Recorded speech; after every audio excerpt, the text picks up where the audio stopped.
So you've been on 3 episodes that have aired so far. Is that right? You started September Three. 7th.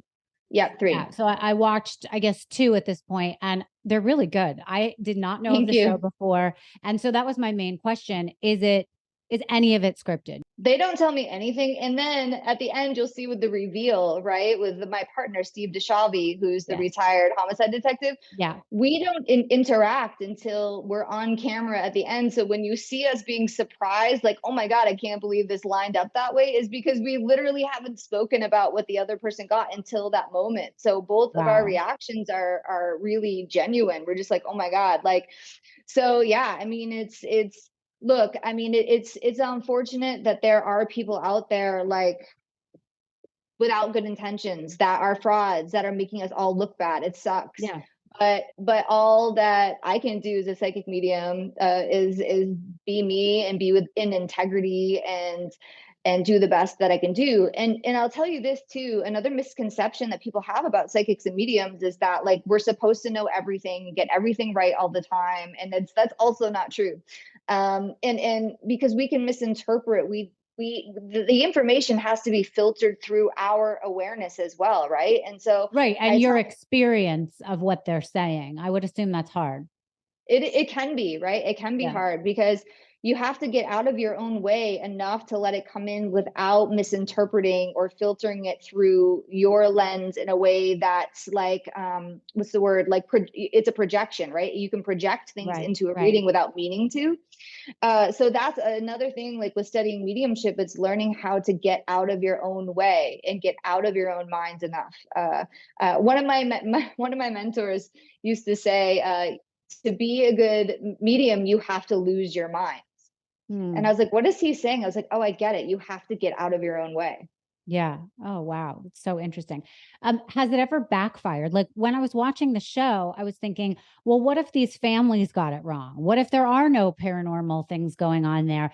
Then would you walk into a situation and be like, I don't see anything here. There's nothing here. Like, how would that work? Yeah. Yeah. No, I mean, if that were the case, if I really didn't see anything, I would say it. I think what happens because Has that ever happened? it hasn't happened, not yet, Okay. because I think the production company does enough research in the sense where they make sure they're not going to put me on an episode like that because they Mm, really make sure the family is like not making stuff up, you know, like right. they really do a good job with that. But there have been experiences, and not just on Dead Files, right? Like if I talk about my career and places I've been and people I've spoken to, where people have said to me, like, there's something in my house, it's a demon. I'm like, no, it's not. It's not a demon. You know, that's not what's happening here. Right. I have no problem telling people that I don't see activity in their home. That I would tell people exhaust all of the other options before you assume it's paranormal activity. Make sure it's not, you know, something with the pipes that you're hearing bangs in the night or Yeah. whatever. Yeah. And I do notice that Steve has made an attempt as he's interviewing people to say, well, could that be that you're misinterpreting that? So that does come out in the show and obviously in Yeah. reality when you're doing stuff. What makes a place haunted and why would a spirit haunt a person or a place, besides, or why would they haunt them as opposed to coming to be like, hi, I'm here. I'm okay. I want you to move on and be happy. Like, what's the whole thing with haunting? Well, look, when we say haunted, right, it's usually represents something terrifying that's happening, right? We could also just say paranormal activity or activity.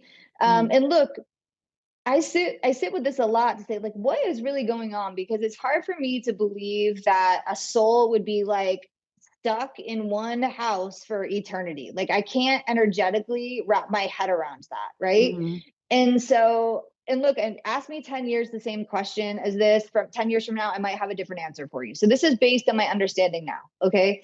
So if you read about people that have had near death experiences, there's one book that I talk about a lot. It's called Dying to Be Me. It was written by a woman named Anita Morjani. So Anita Morjani had a near death experience. And when she was on the other side, she was able to be in like 5 different places all at the same time. And they were nowhere near one another. So she comes back. She's obviously alive. She wrote the book. She comes back from the NDE and she's telling people, I saw this, and this.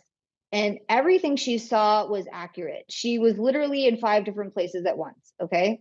And so I was like, well, that's interesting. Like, what does that show us about the ability of the soul to travel? And in my understanding, time and space are not linear on the other side, right? So all of the language that we're using to describe these experiences in this dimension, the language is limited by our understanding of time and space, because we live in this realm of duality and all of that, right?